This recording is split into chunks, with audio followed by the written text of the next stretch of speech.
Hello, അമ്മ മനസ്സിൻ്റെ പുതിയൊരു എപ്പിസോഡിലേക്ക് എല്ലാവർക്കും സ്വാഗതം. ചാനൽ ആദ്യമായിട്ട് കാണുന്നവരാണെങ്കിൽ ഒന്ന് സബ്സ്ക്രൈബ് ചെയ്തിട്ട് ലൈക്ക് ചെയ്യണേ. അപ്പോൾ ചന്ദ്രികയാണെങ്കിൽ ടെറസിലിരുന്നിട്ട് ആ ഒരു SI പറഞ്ഞിട്ടുണ്ടായിരുന്ന കാര്യങ്ങൾ തന്നെയാണ് ആലോചിച്ചുകൊണ്ടിരിക്കുന്നത്. അതായത് സിദ്ധാർത്ഥിൻ്റെ മേൽ തെളിവില്ലെങ്കിൽ എനിക്ക് അവനെ കേസെടുക്കാൻ പറ്റില്ല എന്ന് പറഞ്ഞ സമയത്ത് മേഘ പറഞ്ഞിട്ടുണ്ടായിരുന്നു, ഞാൻ ഈ പറഞ്ഞ പരാതിയിന്മേൽ നിങ്ങൾ കേസെടുത്തിട്ടില്ല എങ്കിൽ മഹേന്ദ്രൻ കുടുംബമാണ് എൻ്റെ ആത്മഹത്യക്ക് കാരണം എന്ന് പറഞ്ഞ് എല്ലാവരുടെയും പേരിൽ കത്തെഴുതി വെച്ചിട്ട് ഞാൻ ആത്മഹത്യ ചെയ്യുമെന്ന്. ഒരുപക്ഷെ നിങ്ങൾ സിദ്ധാർത്ഥിൻ്റെയും ചന്ദ്രികയുടെയും കല്യാണം നടത്തിക്കഴിഞ്ഞാൽ മേഘ ആത്മഹത്യ ചെയ്യുകയാണെങ്കിൽ എനിക്ക് സിദ്ധാർത്ഥിനെയും ചന്ദ്രികയ്ക്കുമെതിരെ കേസെടുക്കേണ്ടി വരും.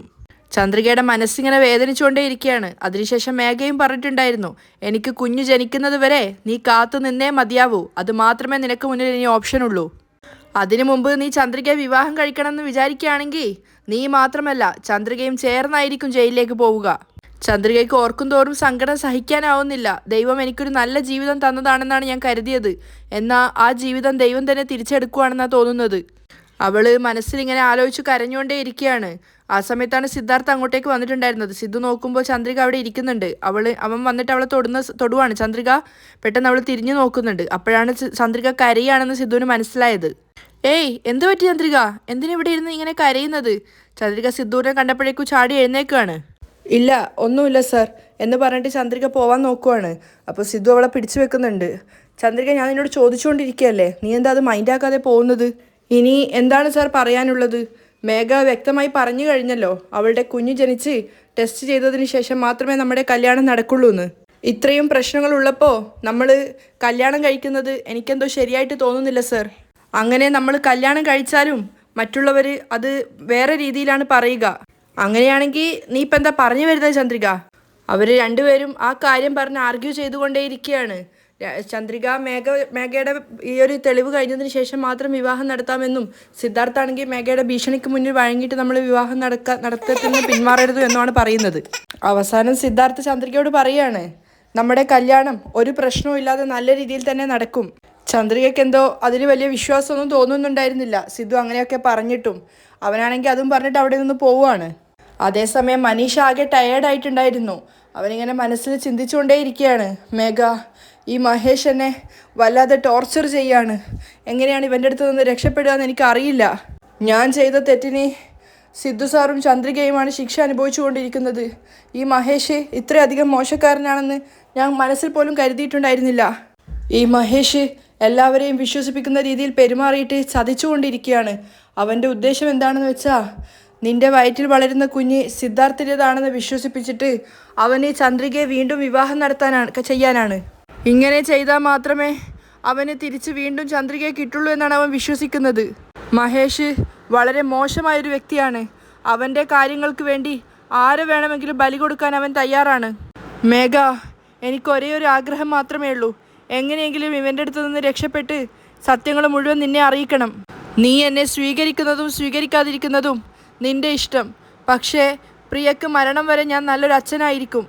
മേഘ, മഹേന്ദ്രൻ സാറിൻ്റെ മുഴുവൻ സ്വത്തുക്കളും നശിപ്പിക്കാൻ വേണ്ടിയാണ് ചന്ദ്രികയുടെ കൂടെ ചേരണമെന്ന് മഹേഷ് ആഗ്രഹിക്കുന്നത്. അങ്ങനെ ഒന്ന് സംഭവിച്ചെന്ന് വെക്ക്, ചന്ദ്രികയുടെ ജീവിതം പിന്നീട് നരകതുല്യമായിരിക്കും. ഞാൻ ജീവനോടുള്ളിടത്തോളം കാലം അങ്ങനെ ഒരു കാര്യം സംഭവിക്കാൻ ഞാൻ അനുവദിക്കില്ല. മഹേഷ് തിരിച്ചു വരുന്നതിന് മുമ്പ് ഞാൻ എങ്ങനെയെങ്കിലും ഇവിടെ നിന്ന് രക്ഷപ്പെടണം എന്ന് പറഞ്ഞ് അവൻ രക്ഷപ്പെടാൻ വേണ്ടി മാക്സിമം ശ്രമിക്കുകയാണ്. അവൻ്റെ ഭാരം താങ്ങാനാവാതെ ആ കസേര അവനെ ചേർത്ത് അവിടെ നിലത്തേക്ക് വീഴുന്നുണ്ട്. അവൻ അവിടെ നിലത്ത് കിടന്ന് വല്ലാതെ കഷ്ടപ്പെടുന്നുണ്ടായിരുന്നു. അതേസമയം ചന്ദ്രിക പൂജാമുറിയിലാണ്. അതിനുശേഷം അവിടെ നിലത്തിരുന്ന് കരഞ്ഞുകൊണ്ട് അവൾ ദൈവത്തോട് ചോദിക്കുകയാണ്, എന്തിനാ ദൈവം എന്നെ ഇങ്ങനെ പരീക്ഷിക്കുന്നത്? ഞാൻ ഒന്നുമില്ലാതെ ഒരവസ്ഥയിലാണ് എൻ്റെ നാട്ടിൽ നിന്ന് ഗ്രാമത്തിൽ നിന്ന് ഇങ്ങോട്ടേക്ക് വന്നിട്ടുണ്ടായിരുന്നത്. പക്ഷേ എൻ്റെ അച്ഛനെയും അമ്മയും എനിക്ക് തിരിച്ചു തന്നു. ഒറ്റയ്ക്ക് ജീവിച്ച എനിക്ക് ഒരുപാട് പേരെ തന്നു. ജീവിതത്തിൽ എല്ലാ സന്തോഷവും കിട്ടും, സിദ്ധു സാറിൻ്റെ കൂടെ ജീവിക്കാമെന്ന് ആഗ്രഹിച്ചപ്പോൾ ഇപ്പോൾ മേഘയെ വെച്ചിട്ട് എന്നെ പരീക്ഷിക്കുകയാണോ? എന്തിനാ ദൈവം എന്നെ ഇങ്ങനെ പരീക്ഷിച്ചുകൊണ്ടേ ഇരിക്കുന്നത്? അപ്പോൾ ചന്ദ്രിക ഇങ്ങനെ ദൈവത്തിനോട് സംസാരിക്കുന്നത് സിദ്ധാർത്ഥ് മാറിയെന്ന് കേൾക്കുന്നുണ്ടായിരുന്നു. ചന്ദ്രികയാണെങ്കിൽ സങ്കടം സഹിക്കാനാവാതെ പൊട്ടി കരഞ്ഞുകൊണ്ടാണ് ഓരോ കാര്യങ്ങളും പറയുന്നത്. ഈ കല്യാണം നടക്കുമോ ഇല്ലയോ എന്ന് എനിക്കറിയില്ല. സിദ്ധു ചന്ദ്രികയുടെ അടുത്തേക്ക് പോവുകയാണ്. ഈ കല്യാണം നടന്ന സൂയിസൈഡ് ചെയ്യുമെന്ന് പറഞ്ഞ് മേഘ ഭീഷണിപ്പെടുത്തുവാണ്. ഇത്രയും പ്രശ്നങ്ങൾക്കിടയിൽ ഈ കല്യാണം നടക്കാൻ ചാൻസ് ഇല്ല.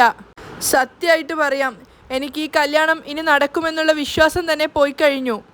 അവൾക്ക് സഹിക്കാനാവുന്നുണ്ടായിരുന്നില്ല.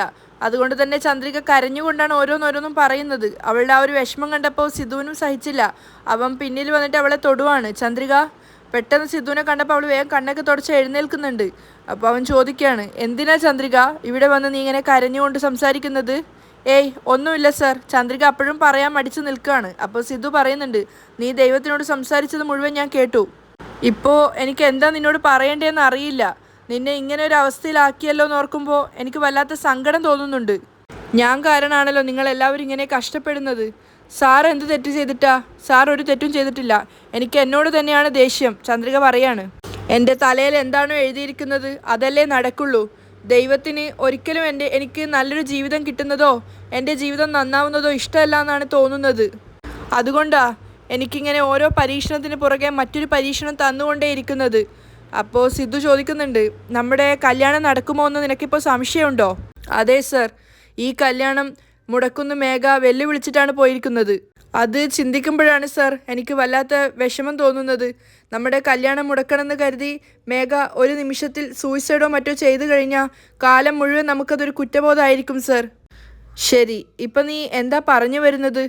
അപ്പോൾ ചന്ദ്രിക അവൻ്റെ മുഖത്ത് നോക്കാതെ പറയാണ്, ഇപ്പോൾ ധൃതി പിടിച്ച് ഈ കല്യാണം ആവശ്യമുണ്ടോയെന്നാണ് ഞാൻ ആലോചിക്കുന്നത് സർ. ചന്ദ്രിക, നീ എന്താ ഈ പറയുന്നത്? അതെ സർ, നമ്മൾ കല്യാണം നടത്തണമെന്ന് വാശി പിടിച്ച് കല്യാണം നടത്തി കഴിഞ്ഞാൽ മേഘ പോയി എന്തെങ്കിലും ചെയ്താൽ ഈ ലോകം മുഴുവൻ അവളുടെ മരണത്തിന് നമ്മളാണ് കാരണമെന്ന് പറയും. ആ ഒരു കുറ്റബോധവും ആ ഒരു കുറ്റച്ചാർത്ത് കൊണ്ട് നമുക്ക് മരണം വരെ ജീവിക്കാനാവില്ല സർ. എന്താ ചന്ദ്രിക നീ ഇങ്ങനെ സംസാരിക്കുന്നത്? ഇങ്ങോട്ട് നോക്ക്. ഞാൻ തന്നെ ഈ കല്യാണം ഇപ്പോൾ ആവശ്യമുണ്ടോയെന്ന് ചിന്തിച്ചിട്ടുണ്ടായിരുന്നതായിരുന്നു. എന്നാൽ ഞാൻ ചിന്തിച്ചത് തെറ്റാണെന്ന് എനിക്കിപ്പോൾ മനസ്സിലായി. കാരണം ഞാൻ തെറ്റ് ചെയ്യാത്തിടത്തോളം കാലം ഞാൻ എന്തിനെയാണ് ഭയക്കുന്നത് ചന്ദ്രിക? മുത്തശ്ശൻ പറഞ്ഞതുപോലെ ഈ കല്യാണം തീർച്ചയായിട്ടും നടക്കണം ചന്ദ്രിക. മേഘയുടെ ഭീഷണിക്ക് നമ്മൾ വഴങ്ങിക്കൊടുക്കാൻ പാടില്ല. അവൾക്ക് വേണ്ടി നമ്മൾ ഈ കല്യാണം മാറ്റി വെക്കരുത്. നിനക്ക് തന്നെ നന്നായിട്ട് അറിയാം, നമ്മളെ തമ്മിൽ പിരിക്കാൻ വേണ്ടി മാത്രമാണ് മേഘ ഇങ്ങനെ ഒരു കുറ്റം എൻ്റെ മേൽ ചാർത്തിയിരിക്കുന്നത്. ദയവ് ചെയ്ത് നമ്മുടെ കല്യാണം മാറ്റിവെക്കണം എന്നുള്ള തീരുമാനം നീ എടുക്കരുത് ചന്ദ്രിക. മുത്തശ്ശൻ്റെ വാക്കിന് നമ്മൾ വില കൊടുക്കണം. ഈ കല്യാണം നടക്കണം. അതിനു മാത്രം മേഘ എന്താ ചെയ്യുവാന്ന് നമുക്ക് നോക്കാലോ. സിദ്ധു അത്രയും പറഞ്ഞിട്ടും ചന്ദ്രികയ്ക്ക് അത് ഉൾക്കൊള്ളാനാവുന്നുണ്ടായിരുന്നില്ല. അവൾ വീണ്ടും പറയാണ്, വേണ്ട സർ, മേഘ ഇനി എന്തെങ്കിലും ചെയ്യുകയാണെങ്കിൽ ആ ഒരു പഴി കാലം മുഴുവൻ നമ്മുടെ പേരിലാണ് ഉണ്ടാവുക. എന്താ ചന്ദ്രിക അവളെപ്പറ്റി ഒന്നും അറിയാത്തതുപോലെ സംസാരിക്കുന്നത്? കുട്ടിക്കാലം തൊട്ടേ എനിക്ക് അവളെ അറിയാം.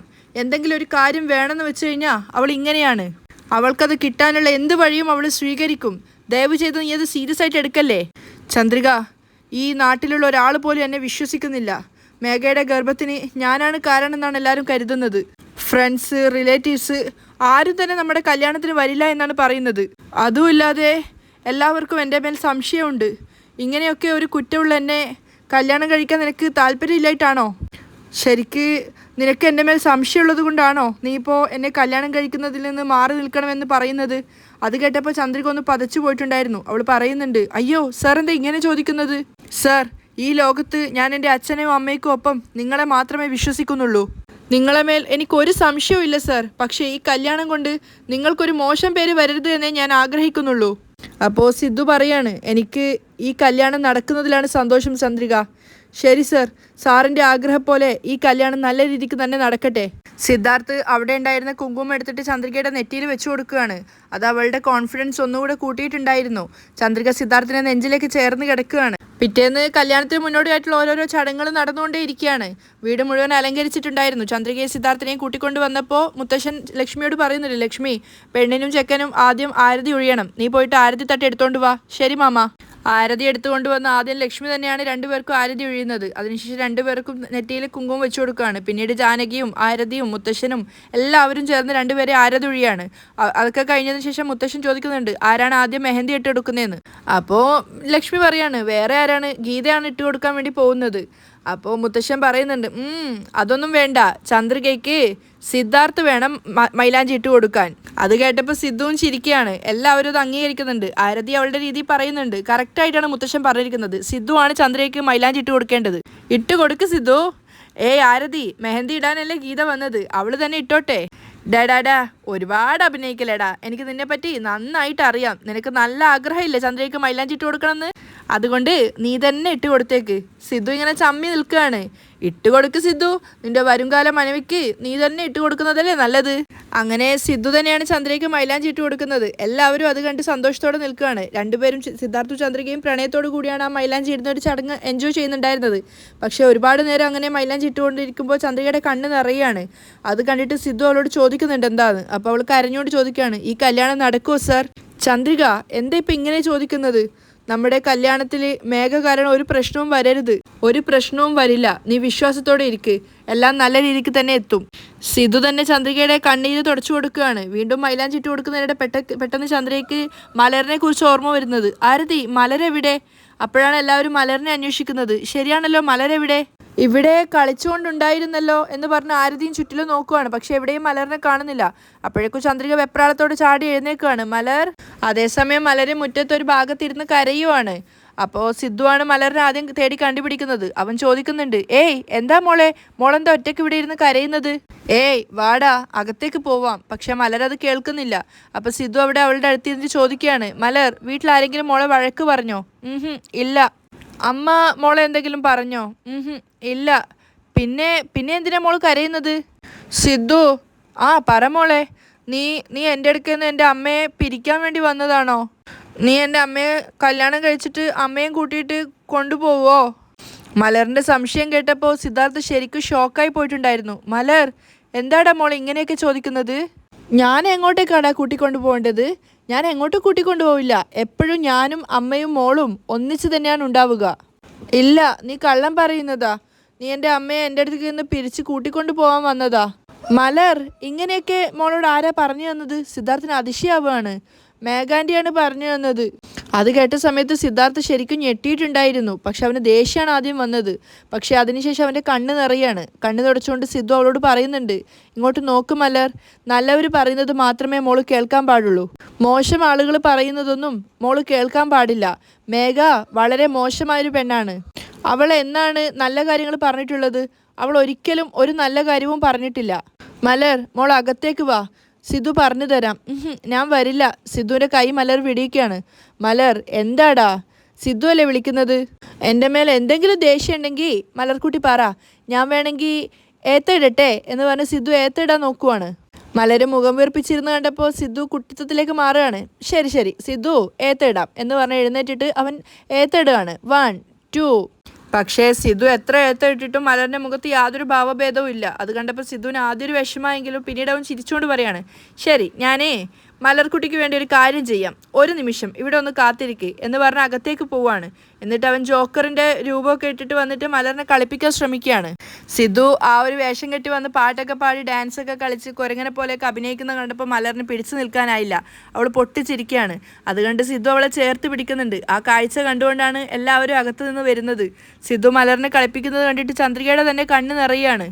ജോക്കറിൻ്റെ വേഷം കെട്ടിയിട്ടാണ് സിദ്ധു കളിപ്പിക്കുന്നതെന്ന് കണ്ടപ്പോൾ എല്ലാവർക്കും സന്തോഷമായിട്ടുണ്ടായിരുന്നു. എല്ലാവരും ആ ഒരു സന്തോഷത്തിൽ പങ്കുചേരുകയാണ്. മലറിൻ്റെ ദേഷ്യമൊക്കെ അപ്പോഴേക്കും മാറിയിട്ടുണ്ടായിരുന്നു. ദേഷ്യം മാറിയോ എന്നൊക്കെ ചോദിച്ചപ്പോൾ മലരാന്ന് പറയാണ്. മലർക്കുട്ടിക്ക് ഞാൻ തന്നെ മെഹന്തി ഇട്ട് കൊടുക്കാന്ന് പറഞ്ഞിട്ട് മലറിനെയും കൂട്ടിയിട്ട് സിദ്ധു തന്നെയാണ് അകത്തേക്ക് ഓടി പോകുന്നത്. ഹേയ് മലർ കമ്മിങ് എന്ന് പറഞ്ഞിട്ട് സിദ്ധു അവളെയും കൂട്ടിക്കൊണ്ട് വരികയാണ്. എന്നിട്ട് മലറിനെ മൈലാഞ്ചി ഇട്ട് കൊടുക്കുന്നുണ്ട്. അത് കണ്ടപ്പോൾ മലറിന് ഒത്തിരി സന്തോഷമായി. അവളുടെ 2 കൈ നിറയെ സിദ്ധു മൈലാഞ്ചി ഇട്ട് കൊടുക്കുന്നുണ്ട്. പക്ഷെ അവിടെ കൂടെ നിന്ന് എല്ലാവരും സങ്കടത്തോടെയാണ് നിൽക്കുന്നത്. എല്ലാവരുടെയും കണ്ണ് നിറയുന്നുണ്ടായിരുന്നു. പ്രത്യേകിച്ച് ചന്ദ്രികയുടെയും സിദ്ധാർത്ഥിൻ്റെയും. സിദ്ധുവിൻ്റെ കണ്ണ് നിറയുകയാണ്. കാരണം അത്രയേറെ മാനസിക വിഷമത്തിലാണ് സിദ്ധാർത്ഥ് നിൽക്കുന്നത്. അതിൻ്റെ കൂടെയാണ് മലറിൻ്റെ ഈ ഒരു വിഷമം കൂടി കേൾക്കുന്നത്. മനീഷ് വല്ലാതെ കഷ്ടപ്പെട്ടിട്ട് അവിടെ വീണെടുത്ത് നിന്ന് എഴുന്നേൽക്കാൻ വേണ്ടി ശ്രമിക്കുകയാണ്. പക്ഷെ അവനെ കൊണ്ട് സാധിക്കുന്നുണ്ടായിരുന്നില്ല. എങ്ങനെയൊക്കെയോ കഷ്ടപ്പെട്ട് അവൻ നിരങ്ങി ചുമരിൻ്റെ ആ ഒരു ഭാഗത്തേക്ക് സൈഡിലോട്ടേക്ക് മാറിയിട്ടുണ്ടായിരുന്നു. എന്നിട്ട് കഷ്ടപ്പെട്ടിട്ട് എഴുന്നേൽക്കുന്നുണ്ട്. അതിനുശേഷം കൈയുടെ പിന്നിലായിട്ട് കെട്ടിയിട്ടുണ്ടായിരുന്ന കയറ് ആ ഒരു ചുമരിൻ്റെ മുകളിൽ വെച്ചിട്ട് മാക്സിമം മൂർച്ചയാക്കി അതിൻ്റെ കയറിൻ്റെ ആ ഒരു ബലം കുറക്കാൻ ശ്രമിക്കുകയാണ്. ഒരുപാട് നേരം അവൻ അങ്ങനെ ശ്രമിച്ചപ്പോഴേക്കും കൈ മെല്ലെ കെട്ടഴിഞ്ഞു വന്നിട്ടുണ്ടായിരുന്നു. അതിനുശേഷം അവൻ കാലിൻ്റെ കെട്ട് അഴിച്ചു. മെല്ലെ പയ്യെ എഴുന്നേറ്റിട്ട് അവൻ പുറത്തേക്ക് പോകാൻ വേണ്ടിയിട്ട് ചുറ്റിലും നോക്കുവാണ്. അപ്പോൾ മഹേഷ് അവിടെയൊന്നും ഇല്ല എന്നുള്ളത് അവന് മനസ്സിലായി. അവൻ എങ്ങനെയോ കഷ്ടപ്പെട്ടിട്ട് പുറത്തേക്ക് ഇറങ്ങി ഓടുന്നുണ്ട്. അപ്പോൾ ആ സമയത്താണ് മഹേഷ് മറ്റൊരു മുറിയിലാണ് ഉണ്ടായിരുന്നത്. അവനിങ്ങനെ പെട്ടെന്ന് കണ്ണ് തുറന്നിട്ട് അവൻ ചിന്തിക്കുകയാണ്. മനീഷ് രക്ഷപ്പെടുന്നുണ്ട് ഉള്ളതുപോലെ അവന് തോന്നുന്നുണ്ടായിരുന്നു. അവൻ വേഗം ചാടി എഴുന്നേൽക്കുന്നുണ്ട്. ആ സമയം കൊണ്ട് മനീഷ് പുറത്തെത്തിയിട്ടുണ്ട്. പക്ഷേ അവൻ ആകെ ടയേർഡായിട്ടാണ് നിൽക്കുന്നത്. അവിടെയാണ് ഇന്നത്തെ എപ്പിസോഡ് വൈൻഡപ്പ് ചെയ്യുന്നത്.